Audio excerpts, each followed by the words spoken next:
It's March 7th, and what can one talk about today other than the Ukraine?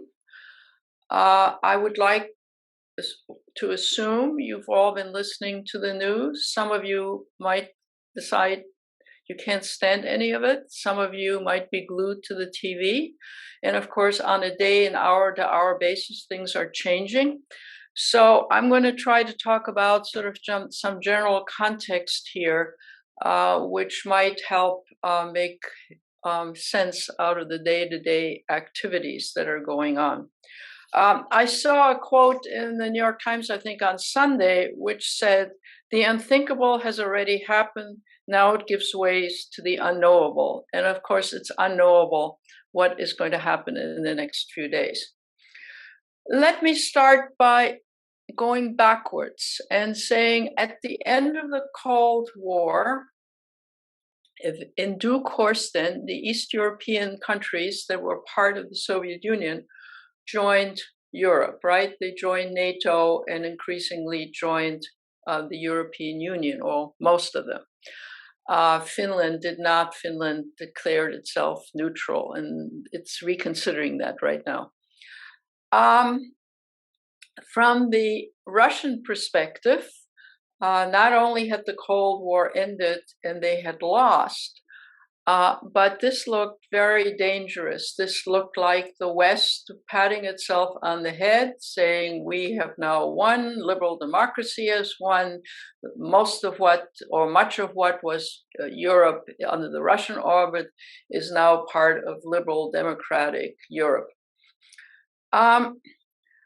I don't think Putin is crazy. I think Putin is a dictator, an authoritarian, a megalomaniac, and all the rest of it. But he is not entirely crazy. And what he's doing is not that he, woke up one morning and became nuts, as some of the media is telling us. And in fact, is looking at his situation, the situation, not just personally of his situation, but of his country. And many of his countrymen actually sort of share part of his view, is that Russia has increasingly been maligned. We declared ourselves victorious for the last 30 years post-Cold War, and we acted as if we were now, going to rule the world and democracy everywhere, in spite of Iraq, in spite of Afghanistan, in spite of lots of things in the world going on. But we were, victorious certainly in Europe. Now let's go back to 2006. In 2006, the West invited both Georgia and the Ukraine to join NATO. And that alarmed the Russians a lot and alarmed Putin a lot. That led to the conflict and the war in Georgia. And Georgia eventually, came back more or less under the orbit. And Ukraine, for the time being, was left alone. But moving beyond East Europe and saying that NATO will have Ukraine and Georgia join certainly alarmed Putin and the Russians, his government. Then it got worse in 2014. And in 2014, the Russian sort of more or less puppet head of the Ukrainian government was ousted, right? And there was this revolution. And now Ukraine would become not attached to Russia anymore. Zelensky is not the first post-Soviet head of state. But in any event, after the Russian aligned leader of Ukraine was ousted, Ukraine increasingly became more liberal and Western-oriented, and there was more talk again about joining NATO. And even though the Russians were assured that that was not about to happen, from the Russian perspective, this actually looks quite different. Okay, so Ukraine is not part of NATO, and yes, we want it's signed on the dotted line, that it will not join NATO, but in the meantime, all kinds of NATO-type armaments have been sent to the Ukraine. So insofar as the Ukraine is able to defend itself right now, it is heavily with fairly modern Western weaponry, right? So that is one point. Then the second point is that if you recall, part of Ukraine's independence that was negotiated was that it would give up all its nuclear weapons. Well, this was fine for the Russians and fine for the West, and the Ukraine, in fact, gave up its Russian weapons, and therefore Ukrainians had more reason to believe that they could now orient themselves to the West because they did the right thing. But as I said, from the Russian perspective, arms kept drifting in. More and more of the Ukrainians aligned themselves with the West, started learning English, becoming an international hub for foreign students. You might have noticed there were 3,000 or 4,000 foreign students who are trying to get out of the Ukraine right now, and so forth and so on.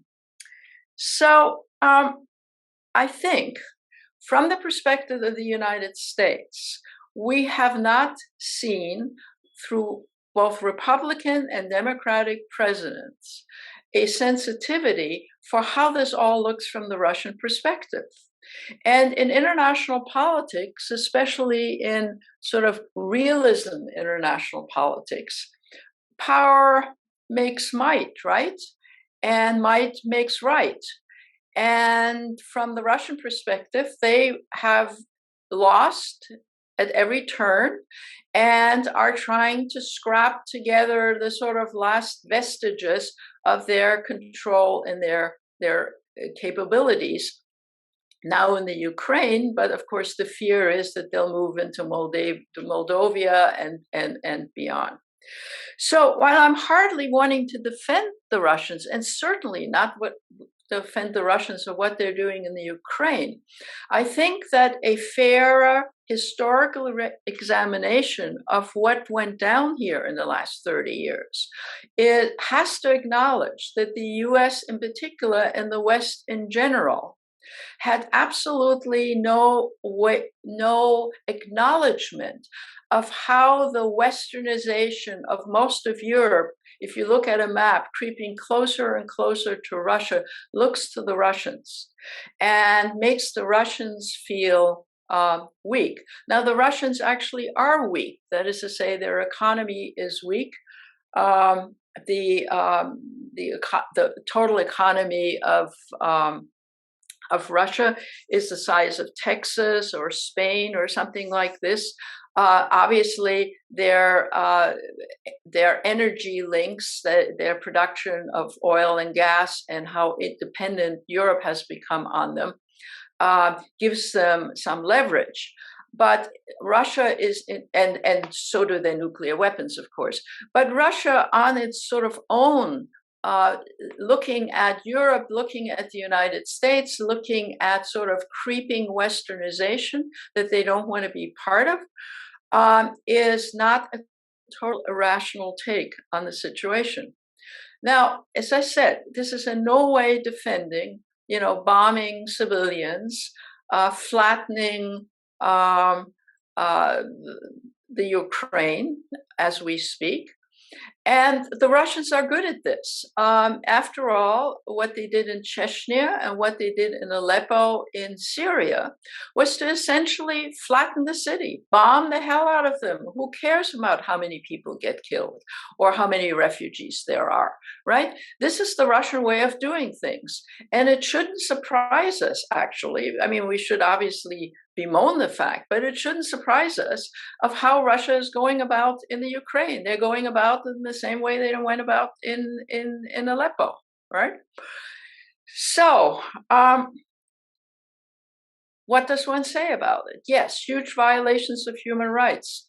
Putin is a war criminal. All of those things are perfectly correct, and if we should, celebrate the fact that there are now international institutions like the International Court of Justice in The Hague and the International Criminal Court, and there's international law saying, you're not supposed to bomb civilians, you're not supposed to starve them to death, you're not to shoot civilians, you're not supposed to do all kinds of things.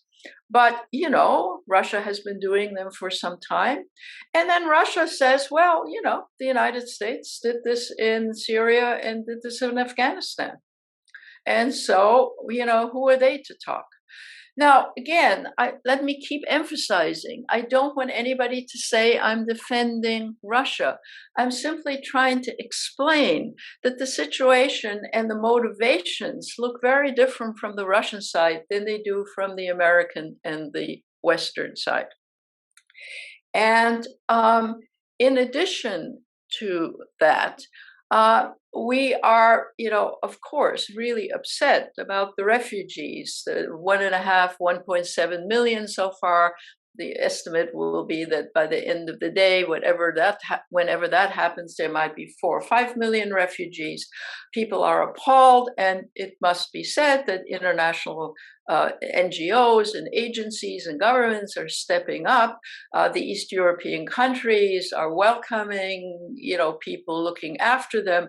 So this is really an outpouring of humanity, and that is, good to see and makes us feel good. Lots of questions were asked, and allowing people from Afghanistan, people from various war zones in Africa, in any way be given the same status, with the exception maybe of Germany, which allowed 1 million people in, but everybody else doesn't want immigrants, and doesn't want immigrants from other societies and so forth. So the rest of the world looks upon this as horror. And of course, any right-thinking person has to feel sorry for the Ukrainians and wishes them well and hopes that they will be, looked after. But on the other hand, the sort of the racism of where refugees come from is noted by countries where brown and black people live. And that is not particularly in the long-term interest of Europe and the United States. So that's sort of something that needs to be taken into account as we think about it. We can't redo the past, but we should learn something from the past, both in terms of acknowledging the point of view of others that may not be identical to our point of view, and therefore see the motivations as being somewhat different. And it's also maybe an explanation why some so-called non-white countries, non-European countries, for example, like India and some others, aren't necessarily jumping on the bandwagon, condemning Russia and defending the West. Again, I'm not saying this is right. All I'm saying is we need to look at the explanations of people's behavior. Now, one of the things to ask, of course, is, where's this all going? Well, I have no idea how it's all going. Do I think nuclear weapons will be used? I would think that the Russians will hesitate. I think the Russians have respect for the use of nuclear weapons.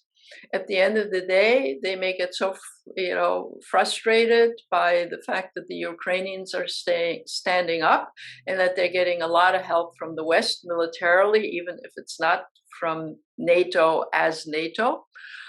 But it's hard to know because in some ways, while we're looking at the horrors of what Russia is doing, it's also exposing the weakness of Russia in this dispute. I mean, there are a couple of 100 million Russian soldiers. They're not doing particularly well. They don't seem to be managed particularly well. They can kill lots of people, but they're not doing particularly well of a country that thought that, they could handle this more efficiently. And a lot of the sort of random bombing and so forth is a consequence of Russian weakness of the military, because if the military had been as competent as Putin probably thought, they could have taken over the Ukraine without as much death and destruction, I would imagine. It's also the case that, let's imagine for a minute, and it's not far-fetched, that the government of the Ukraine will be overthrown. Zelensky will either get killed or escape. Everybody's talking about that, and a Russian-friendly government is put into place. The Russians really can't manage or control Ukraine. Ukraine is a big country, 43 million people. The landmass of Ukraine is the largest in Europe other than Russia. So how are you going to manage that society? So the idea that the Russians are going to march off, take over the government, and then can run the Ukraine is pretty far-fetched. And Putin, whatever else is wrong with him, is not stupid. So in a way, the Russians have gotten themselves between a rock and a hard place. So then the question is some kind of compromise possible? What will they offer? From the Russian perspective, obviously a commitment that Ukraine will become neutral, sort of what's called the Finlandization of the Ukraine. That would be acceptable. It might have to become acceptable to the Ukraine in due course. But then the Russians will demand not only that those eastern provinces, but all those cities along the Black Sea stay under direct Russian control and be incorporated somehow into Greater Russia. And that, of course, would mean Ukraine becomes a landlocked country, and that, of course, is unacceptable to either the Ukraine or the West. And in any event, the control of the Black Sea will become a battle zone of its own. So the sort of compromises that I presume Macron, president of France, is trying to offer and work on, I would say on the one hand, on the other.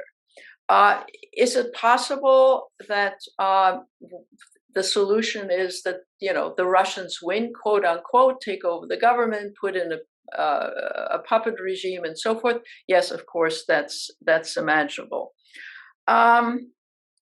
Will the Russians threaten to move beyond the Ukraine? Probably. The Moldovans who are not part of NATO or the EU are already afraid. They're a tiny little country of 3-4 million people. So in that sense, what will happen, and will NATO then get involved? Hard to know.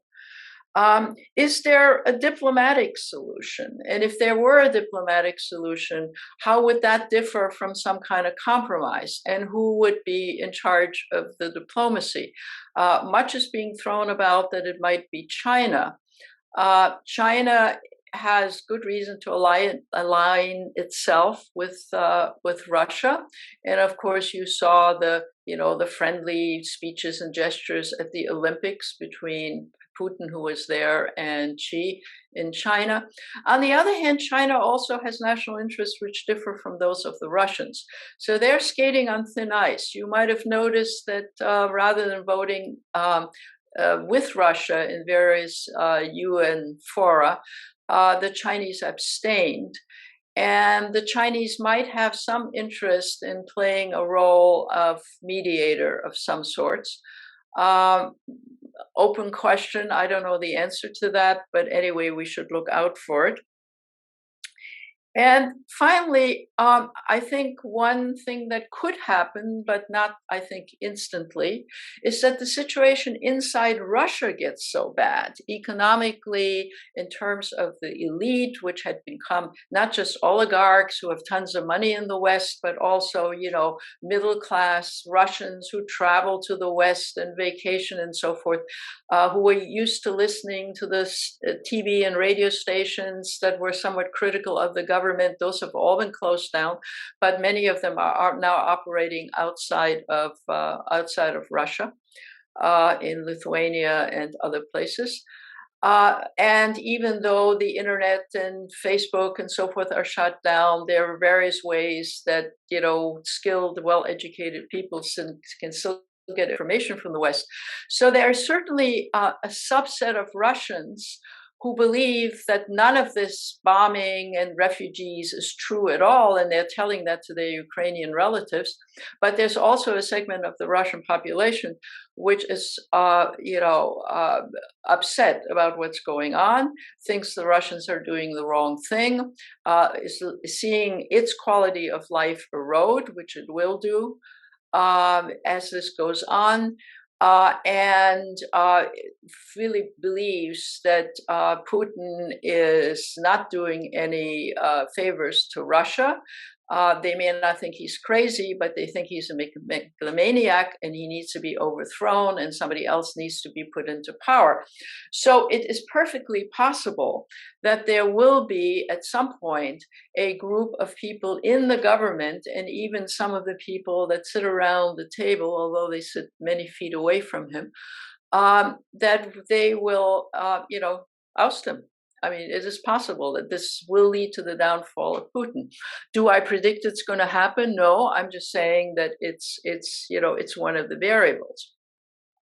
Now, looking at the larger picture internationally, there are, of course, I want to end on a more positive notes. There are, of course, positive developments that have come out of all of this so far. Not for the Ukrainians, for sure, but for the rest of the world. It has put the Western alliance back together again. Both the EU and NATO and the American participation in both organizations, which had badly eroded. I mean, NATO looked like it was, on its sickbed, if not its deathbed. The EU was fraying in various ways, and the US role in the European institution, if you recall, President Trump wanted the US to leave NATO, and if he comes back, he will probably still insist that that should be the case. If you listen to Fox News, that's certainly the case, both in terms of Trump coming back, but also in terms of we should get out of NATO, we should, be more isolationist, we shouldn't get involved. Europe, they're screwed up in various ways. Yes, we have historical roots with them, but we're not going to be central to Europe. So that has changed. So that's a real sea change. That is to say, we're now under Biden, but also because of circumstances, well integrated again with our European Western allies. And that is all to the good. The other thing that's happened, which I'm sure you've heard in the news, is that there's been a total sea change in Germany. I mean, post-World War II, Germany was neutral, didn't want to spend a lot of money in NATO.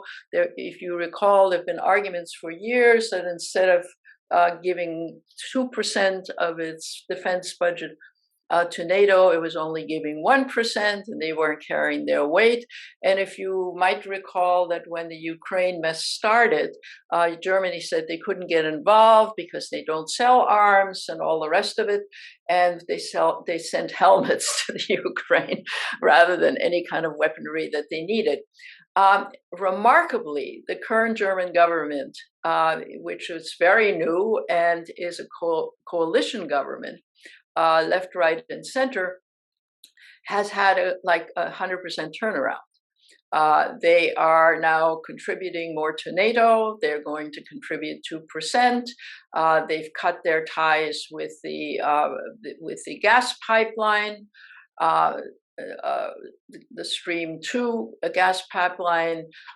They are actively participating in NATO, actively participating in all activities having to do with Ukraine, refugees, whatnot, open borders for Ukrainian refugees again, and all the rest. So the under a Merkel period of trying to be a reasonable interlocutor between Europe and Russia has essentially come to an end. That is to say, the current German government has firmly put itself with the Western alliance and has, in a sense, ceased its World War II posture of kind of taking a somewhat neutral position and imagining itself to be a kind of go-between between Europe, the United States, and Russia. That's come to an end. And quite remarkable things have happened with this regard, because, for example, one of the coalition partners in the current government is the Green Party, which was at the forefront of saying the nuclear energy facilities in Germany need to be closed down, and stop using coal, and all this sort of environmental friendly thing. Those people, that is to say, the head of the Greens, that's part of the government, is actually now arguing that the nuclear facility ought to stay open because it means Germany has more energy possibilities and is not as dependent as it has been, 30-40% dependent on Russian energy of one kind or another. So even the Greens in Europe, and especially in Germany, have reconfigured themselves as saying, temporarily at least, nuclear energy is less harmful for climate change, and we shouldn't move out of it very quickly. Now, it needs to be quickly said that France anyway is heavily dependent on nuclear energy for its use, but Germany was going to get out of the business, and some other European countries were also very leery of getting their energy sources from anything other than gas and wind and renewables.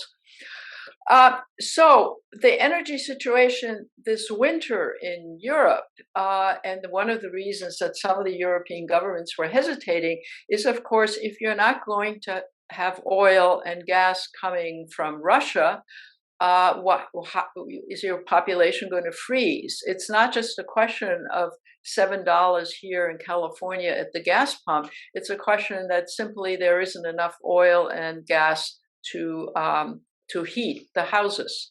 And so this is a very difficult balancing act in Europe this winter. Less of a balancing act in the United States because we're the biggest producer of both oil and gas. And while the price of international oil is going up, and I'm presuming the fact that our the cost at our pump has gone up so quickly is in part done to price gouging from the oil companies, but that's a somewhat separate subject. But we certainly have enough to keep us going. The price may be excessive, but that is not the case in some European countries. An interesting wrinkle having to do with that is that since we in the United States produce a lot of gas, and that can be a substitute for Russian oil that the Germans and other Europeans are dependent on, gas can be, I don't know the technical term, sort of squeezed and shipped. Large quantities can be shipped because it can be, I don't know the right terminology, I'm sorry, can be squeezed. But and then, it can be arrive at the ports in Europe, and then the Europeans need facilities to unload the gas, and then that gas can again be expanded to facilitate cooking and heating and so forth. Well, in order to do that, you need the right port facilities. And so as we speak, they're really very busy building port facilities so that gas can be shipped to Europe and bail them out for the remaining cold months. Well, what else can one say? The human catastrophe is huge. We need to worry about the humans in all of this. Even the United States has said that it would allow some of the Ukrainian refugees in. That is altogether a good thing, but we should not be surprised if some people in the US point out that the circumstances, let's say, of the Haitians were very dire after the earthquake and so forth, and that we wouldn't let them in. So it does seem to matter whether they're Europeans or Black and brown people. And I think we need, as individuals and as a society, we need to address that. And we need to address what it is that people around the world think of us, that we're so forthcoming in terms of the Ukrainians, and we're not so forthcoming in terms of Syrians and other people, Afghanistanis, many of whom are still sitting in Afghanistan, not having enough to eat, right? They're starving this as we speak. So a more balanced view of the American role, I think, is useful. Do I think President Biden is doing the right thing? By and large, I think the answer is more or less yes, and particularly in terms of his outreach to our allies. One of the things that's noteworthy is that the ability of President Biden to predict that the Russians will in fact move into the Ukraine, which many in Europe didn't quite want to believe, was based on very good American intelligence. And that should make us feel that our intelligence agencies, which at various points have frayed, are obviously on top of this particular game, should make us feel slightly safer or slightly better about our own country. One other sort of asterisk has to do with the State Department, which is still vastly empty. What's going to, there would be very quick approval of the various diplomats, which we badly need. So all I can say, friends, is stay tuned. I hope this has been a little helpful, but we are in date, if not hour to hour and day-to-day transitions. So I hope what I've said is not completely outdated, and see you in 2 weeks.